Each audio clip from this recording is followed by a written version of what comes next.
आपका स्वागत है। मैं तनु और आप देख रहे हैं तहलका लाइव टुडे न्यूज, देश की आवाज। लखनऊ में हुई भाजपा कार्य समिति की बैठक में आत्म मंथन से ज्यादा दूसरों पर चिंतन दिखाई दिया। भाजपा कार्य समिति की बैठक में सीएम योगी ने कहा कि पीएम मोदी के नेतृत्व में हमने यूपी में 2014, 2017, 2019 और 2022 में बड़ी सफलता प्राप्त करते हुए विपक्ष पर लगातार दबाव बनाए रखा था। 2014 और उसके बाद के चुनावों में जीतना मत प्रतिशत भाजपा के पक्ष में था। 2024 में भी भाजपा उतना वोट पाने में सफल रही है। उन्होंने कहा कि आने वाले 10 सीटों के उपचुनाव के साथ साथ 2027 के विधानसभा चुनावों के लिए हम वापसी कर रहे हैं। सीएम योगी ने कहा कि भाजपा कार्यकर्ताओं को किसी भी स्थिति में बैकफुट पर आने की आवश्यकता नहीं है, क्योंकि आपने कार्य किया है।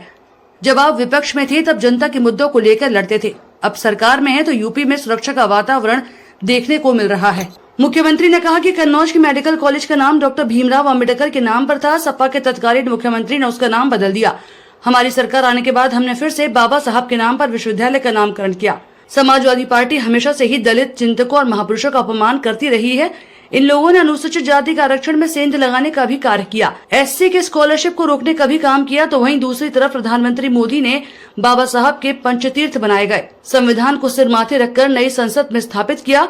भाजपा संविधान को सर्वोच्च सम्मान देने वाली पार्टी है, मगर अफवाह और भ्रम फैलाकर माहौल खराब करने का प्रयास किया गया। कोई कारण नहीं 10 की 10 उपचुनाव फिर से भारतीय जनता पार्टी अपने पक्ष में करने में सफल हो, लेकिन इसके लिए आज से जुड़ना पड़ेगा, लगना पड़ेगा। एक एक कार्यकर्ता को अपना अभियान मान करके फिर इस अभियान के साथ जुटना पड़ेगा और उसी के लिए आपका आह्वान करने के लिए आज फिर हम लोग आए हैं।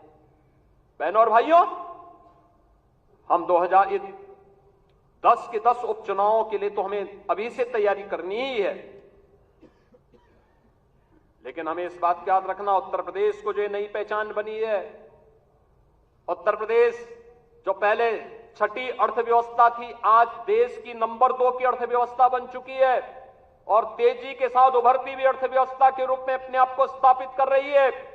उत्तर प्रदेश का जो परसेप्शन बदला है, आज आप देश और दुनिया के अंदर कहीं जाते होंगे, लोग उत्तर प्रदेश के नाम पर आपको सम्मान देते होंगे। इस सम्मान को बरकरार रखने के लिए जीत के सिलसिले को फिर से आगे बढ़ाने की आवश्यकता है और उसको बढ़ाने के लिए आह्वान करने के लिए आज आपके सामने माननीय राष्ट्रीय अध्यक्ष भी आए हैं।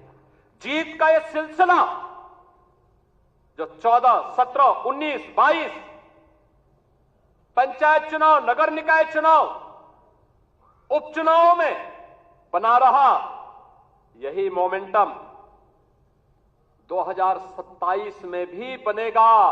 यह हमारा संकल्प आज से होना चाहिए, आज से होना चाहिए। याद रखना, भारतीय जनता पार्टी है तो जिले में हमारा महापौर भी है, जिला पंचायत अध्यक्ष भी है और ब्लॉक प्रमुख भी है, चेयरमैन भी है, पार्षद भी है। और अगर यहां पर कहीं कोई खरोंच आता है तो वहां उसके असर वहां पर भी पड़ने वाला है और इसीलिए अभी से इसकी तैयारी में जुटना होगा। एक एक व्यक्ति को जुटना पड़ेगा, ब्लॉक प्रमुख हो या चेयरमैन, महापौर हो या जिला पंचायत अध्यक्ष, विधायक हो या विधान परिषद सदस्य, लोकसभा के हमारे माननीय सांसद हो या फिर राज्यसभा के माननीय सांसद, इन सबको संगठन के साथ बेहतरीन तालमेल बना करके, संगठन जिसको तय करे उसके साथ खड़ा होकर के प्राणपण से जुट करके कमल चुनाव चिन्ह को विजयी बनाने के संकल्प के साथ अगर हम आगे बढ़ेंगे तो आपका भी सम्मान होगा, सर्वत्र सम्मान भी मिलेगा। और जो लोग उछल कूद करने का कुत्सित प्रयास कर रहे हैं, मुझे लगता है इनको दोबारा उछल कूद करने का अवसर ही नहीं मिल पाएगा। यह हम आप सबको आश्वस्त करने के लिए आज यहां पर आए हैं कि वास्तव में हमारी सरकार का माफिया मुक्त उत्तर प्रदेश का अभियान इन्हीं गुंडों के लिए है और उस उत्तर प्रदेश को आप सबके सहयोग से आज माफिया मुक्त करने में हमें सफलता प्राप्त हुई। तो माफिया मुक्त उत्तर प्रदेश के साथ साथ हमारे विचार परिवार का ये जो लंबा संघर्ष था, 500 वर्षों का इंतजार समाप्त हो, दुनिया भर के सनातन हिंदू धर्मावलंबी जिन आकांक्षाओं के साथ जी रहे थे, उन अपेक्षाओं पर प्रधानमंत्री मोदी जी के नेतृत्व में डबल इंजन सरकार ने खरा उतर करके अयोध्या में रामलला के भव्य मंदिर निर्माण के साथ साथ 500 वर्षों के बाद रामलला को विराजमान करने का काम भी किया। बहनों और भाइयों, भारतीय जनता पार्टी के कार्यकर्ता को किसी भी स्थिति में बैकफुट पर आने की आवश्यकता नहीं है, किसी भी स्थिति में नहीं है, क्योंकि आपने कार्य किया है। आप विपक्ष में थे, जनता के मुद्दों को लेकर लड़ते थे। आज जब सरकार में थे तो याद करिए, उत्तर प्रदेश के अंदर सुरक्षा का ये वातावरण आपको आज देखने को मिल रहा होगा। याद करिए, इसी मुहर्रम के समय में सड़कें खाली हो जाती थी, सूनी हो जाती थी। आज मुहर्रम आयोजित हो रहा है, इसका पता भी नहीं लग रहा है। ताजिया के नाम पर घर तोड़े जाते थे, पीपल के पेड़ काटे जाते थे, सड़कों के तार हटाए जाते थे, पुल तोड़ दिए जाते थे। आज कहा जाता है किसी गरीब की झोपड़ी नहीं हटेगी।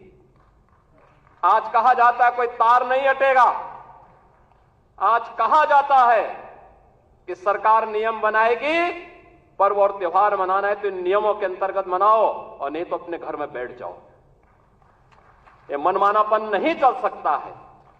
और विधि का शासन कैसे होना चाहिए, सुशासन कैसे होना चाहिए, यह भारतीय जनता पार्टी की सरकारों ने देश के अंदर करके दिखाया है। इतना ही, आगे फिर होगी ऐसी ही मुलाकात किसी खास खबर के साथ। तब तक के लिए नमस्कार और देखते रहिए तहलका लाइव टुडे न्यूज।